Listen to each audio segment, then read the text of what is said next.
Hello tout le monde, comme promis, on se retrouve aujourd'hui pour la recette du tiramisu. La première des choses, c'est que le mascarpone, la crème fraîche entière, le bol et les deux fouets doivent être très froids, donc je les mets au frigo.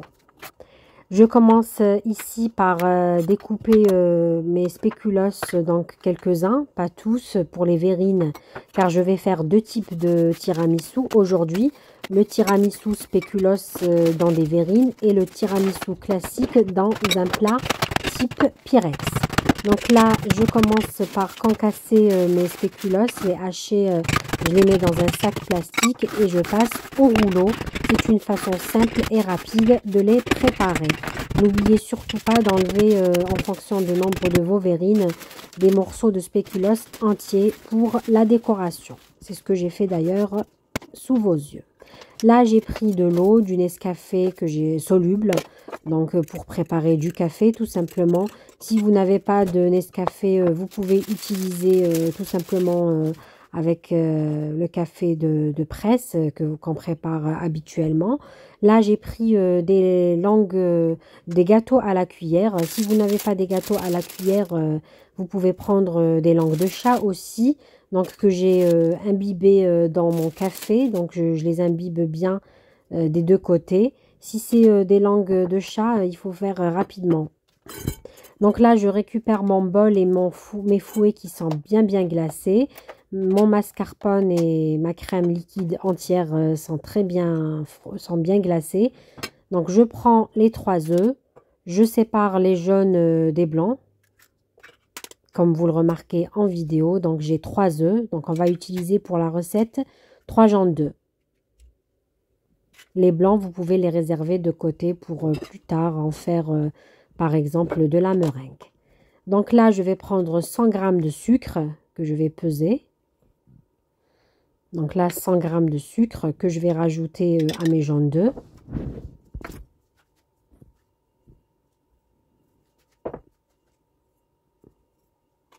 Donc là, on va fouetter le tout au batteur électrique. Donc on n'arrête pas de fouetter. Donc en fait, on fouette jusqu'à obtention d'une couleur blanche de notre mélange. Comme vous le remarquez ici en vidéo. Donc là, je mets à vitesse maximum. Bien mélanger mon sucre et mes jaunes d'œufs. Je prends le mascarpone, 500 g de mascarpone que je vais rajouter à mon mélange œuf sucre. Jaune d'œuf, pardon, sucre. Pareil, je commence par une vitesse faible, ensuite j'augmente la vitesse au maximum pour détendre mon mascarpone. Là, je vais rajouter mes 2 boîtes de crème liquide entière à 30% de matière grasse. Donc là, au début, j'ai mis une boîte et demie, mais ensuite, je vais rajouter l'autre moitié qui restait. Au total, j'ai utilisé 40 centilitres de crème liquide entière. Donc là, une astuce pour ne pas en mettre partout et tout salir le plan de travail, la vaisselle, les murs. Vous prenez tout simplement un torchon et vous cachez comme ça, comme vous êtes en train de le voir en vidéo. Ça éviterait de tout salir et d'en mettre partout.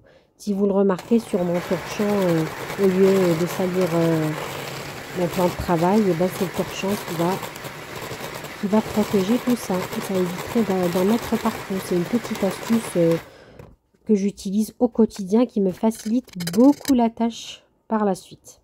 Donc là, comme vous le remarquez, j'ai une crème bien onctueuse, bien ferme.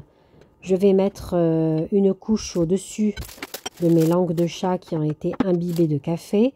Ensuite, je mets une autre couche de gâteau à la cuillère, imbibée toujours dans du café. Je rajoute une deuxième couche du mélange mascarpone, crème liquide, œuf et sucre. J'essaye d'homogénéiser ma couche, d'avoir une couche assez lisse. Donc là, une méthode, c'est de tremper votre spatule dans l'eau pour avoir un joli rendu au-dessus. Donc là, j'essaie de faire au mieux pour avoir un joli rendu. Donc là, mon plat est prêt, mon tiramisu est prêt. C'est vraiment le tiramisu classique. J'ai utilisé un moule de 20 x 25 cm. On va passer au tiramisu au spéculoos. Pareil, j'imbibe mes biscuits à la cuillère dans le café que je mets au fond des verrines. Comme mon fils n'aime pas le café, donc j'ai fait aussi des verrines avec des biscuits à la cuillère imbibés au Nesquik. C'est aussi bon que le café. Donc là, pour me faciliter la tâche, j'ai mis ma crème dans une poche à douille pour ne pas salir les bords de mes verrines. Et je vais commencer à remplir mes verrines. J'ai mis au fond, comme vous l'avez vu, du gâteau à la cuillère imbibé de café et pour certains de Nesquik. Après, j'ai mis une couche de mascarpone, ensuite une couche de spéculoos haché. Vous pouvez, si vous le souhaitez, ne pas hacher vos spéculoos et les imbiber aussi au Nesquik ou bien au café. C'est selon les goûts. Par la suite, une autre couche de mascarpone et ainsi de suite jusqu'à remplir toutes nos verrines. Moi, sur certaines verrines, j'ai mis du caramel au beurre salé. Si vous le souhaitez, je pourrais vous mettre la recette, comment le faire à la maison. Il est délicieux. C'est très très bon et très facile à faire. Donc, une petite précision. Là, dans ma recette, j'ai fait deux types de tiramisu. Un tiramisu classique, bien sûr sans alcool, à la façon de la recette de Cyril Lignac. Et le deuxième, celui des verrines, c'est au spéculoos. C'est pour ça que j'ai doublé les mesures que vous allez trouver en barre de description. Si vous souhaitez faire un des deux, vous n'avez qu'à diviser les mesures en deux. Pour les œufs, c'est 3 œufs. Si vous souhaitez diviser vos mesures, vous prenez tout simplement 2 petits œufs et vous utilisez les jaunes d'œufs. On ne peut pas utiliser un jaune d'œuf et demi, c'est un peu compliqué. Donc je vous conseille de prendre tout simplement 2 petits jaunes d'œufs.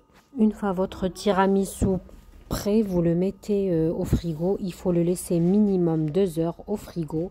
Dans l'idéal, c'est de le laisser toute une nuit refroidir. Donc, comme vous le remarquez en vidéo, mes verrines sont prêtes. Je vais aussi les mettre au frigo pendant toute une nuit.